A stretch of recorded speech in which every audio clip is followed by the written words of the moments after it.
what's at issue, how monumental, how enormous this decision is.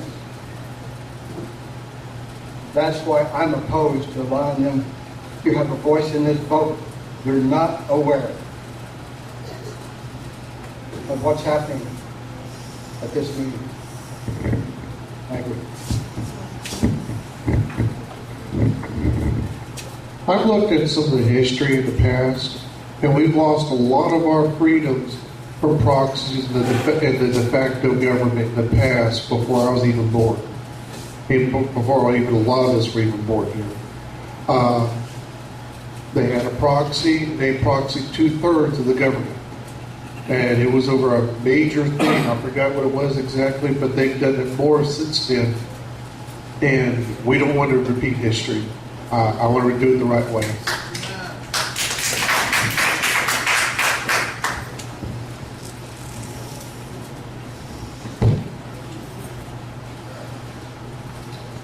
Okay, we're still open to discussion here.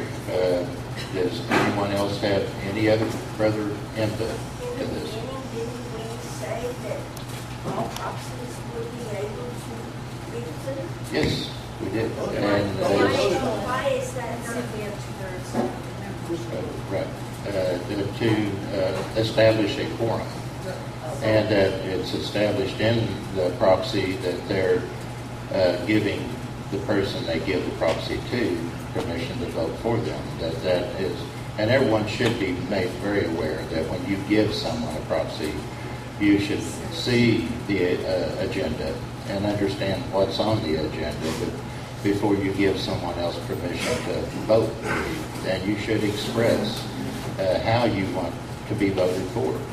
You can give a proxy to someone that's coming that is contrary to the way you want to vote, but they carry it in, and I would think that that person would be trustworthy to vote the way you want when the time to come to vote. There was an assumption that there was an assumption that when we sent out the emails, everybody got the agenda.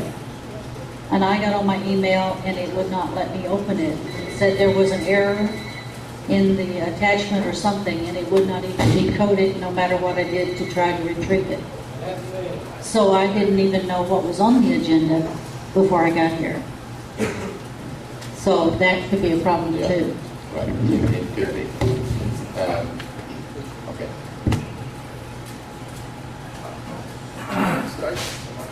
Question. My question was, is are we voting, we're getting ready to vote whether or not we're going to accept proxies for this meeting, or is it going to be like indefinitely? This meeting. Okay. That's what I want to understand. That was my question. Thank you. Okay. Gene. Now, I don't know how many of you have actually read. I didn't read all the Oklahoma 1907 Constitution. Get closer to the mic. Oh, sorry. Thank you. I don't know how many of you even read the Constitution of 1907. I even read it all. I don't know how many of you even read our covenant. Have all of you read our covenant? See? How can you vote on something you're not even sure of? That's right. And then there's people out there that's got a proxy, and they don't understand why they're not even here. How can you take their proxy when we're sitting up here deciding something they can't even hear? We can't accept those proxies, people, because we got to know right now what we're voting on. Absolutely. We got to know to move forward what we're doing. And people, it's us, the people, that's going to change this and decide it. So we just can't come up here and say, somebody said this, somebody said that, and that's the way I'm going to vote. Do you know that? No, we don't know that. We have got to know what we're voting on and what we're doing it for. Now, I know Brett's on the Senate, and I'm on the representative, but I haven't heard anything, and they probably haven't come down to the representatives yet to tell us about changing our Constitution But my theory or my thought would be, if Oklahoma is in, wait until they tell us and say, hey, you've got to change this. Because we're Oklahoma. They're national. But if you people read this, our covenant, and say, hey, there's some things that's got to be changed, okay. Let's get together with the people and get a face-to-face meeting and go over it word for word, comma by comma, period by period. That's the way we did it. That's the way we put it together. And we had a committee to do that, and it hasn't been fulfilled, but I'm just wanting to tell you, people, before we vote on something, let's know what we're voting on. So, I just want you all to think about it. Thank you. Thank you, James. Now, for about the last 4 meetings, my son and I have been bringing printers to the meeting and scanners. We have 2 scanners and 2 printers available with extra paper. If you bring me a document, I'll scan it and print it out so you can take it home and read it. And then you can go over it word for word. He's got a printer. He's got his hand up over there, Jonathan. And I've got a printer right up here. Same thing, and a scanner. I'll live scan it. Every word that they've gone over, you can go over. Just ask them for the document to be scanned and printed out for you. James, Ron got something. Okay. No, Ron.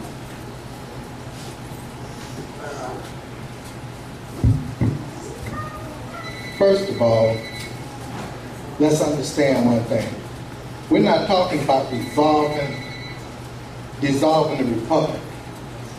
What we're talking about is adopting something that will better what we want to do. It's not dissolving the republic. That's not what we're talking about doing. And the people in the past have voted to accept proxies. Now, my point is this, is if every time, I want you to think about this very carefully. If every time a proxy is sent and it's called for it to either be accepted or rejected, what's that saying about what the people are saying? What's it truly saying? Understand what's being put in front of you.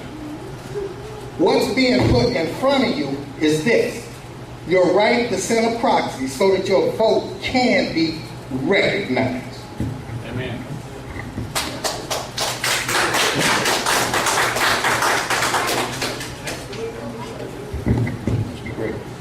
And if every proxy that is in our hands had been sent unsolicited, that would be telling, that would be compelling. But the fact is that I know personally people who have solicited proxies. That is to say, they've said, can you send me your proxy? This is going to happen. There's some impropriety to that, according to some. It's certainly not suppressing somebody's free speech rights to demand that, or to require that they be here in person to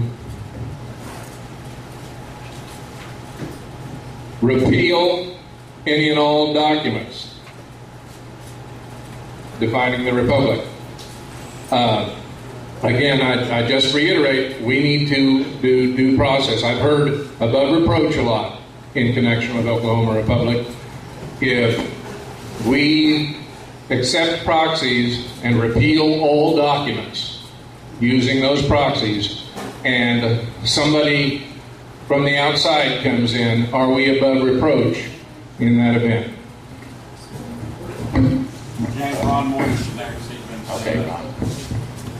You're We had a meeting. Can you hear me? We had a meeting, unofficial meeting, or just a meeting of all the officials in Oklahoma last weekend.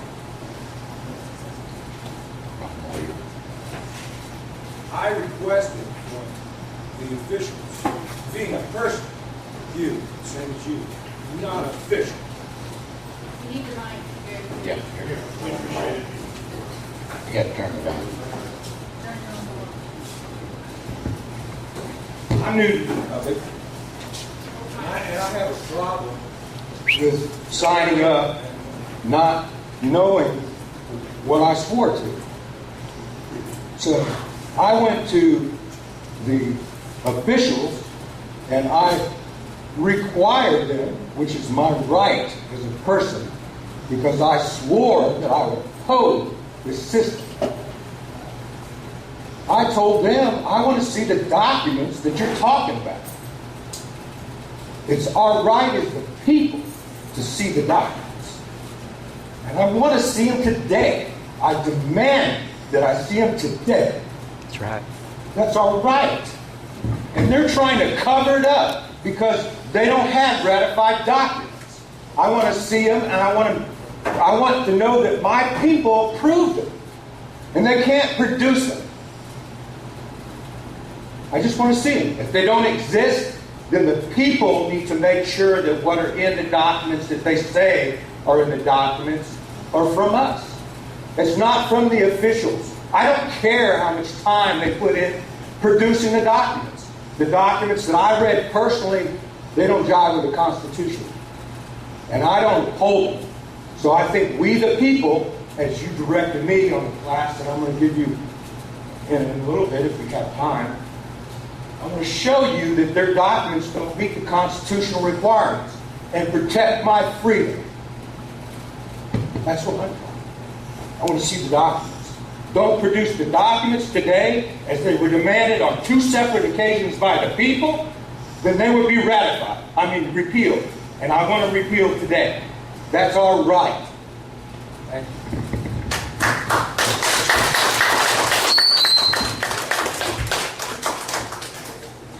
This is premature in that we were going to talk about that later. Right now, the point is accepting proxies, as I understand it. But since Ron was so enthused, I will address his points. As an official of the Republic, I am bound by oath to protect and defend those documents, the covenant, the frame of government. Those are the ones that have been signed and sealed. Brett was involved in producing them. He knows, and he can testify that they have been signed and sealed. There is one among our number who questioned the documents. She undertook the proper procedure to contact the one who held the documents and arrange for a viewing of them. I am bound by oath to protect them. I can't cavalierly cart them around and produce the originals at the whim of someone who's troubled about it. Do I have it? Yeah. I apologize. Yes. If a request had been made to view the documents, Liddell had control of them at the time. It was he who made them available to the person who questioned them on the previous occasion. We got a demand to produce them, and that is a violation of our oath, to simply cart them around and expose them to danger. They are not here now. They are in my control, and I did not bring them deliberately because I had every reason to believe that if I brought them, I might lose control of them and they would be destroyed. It is clear from the agenda that that is the aim. Again, the question is whether we will accept proxies for a vote to dissolve the republic that we have formed or not, and I say to accept proxies is a violation of due process. James, can I say something?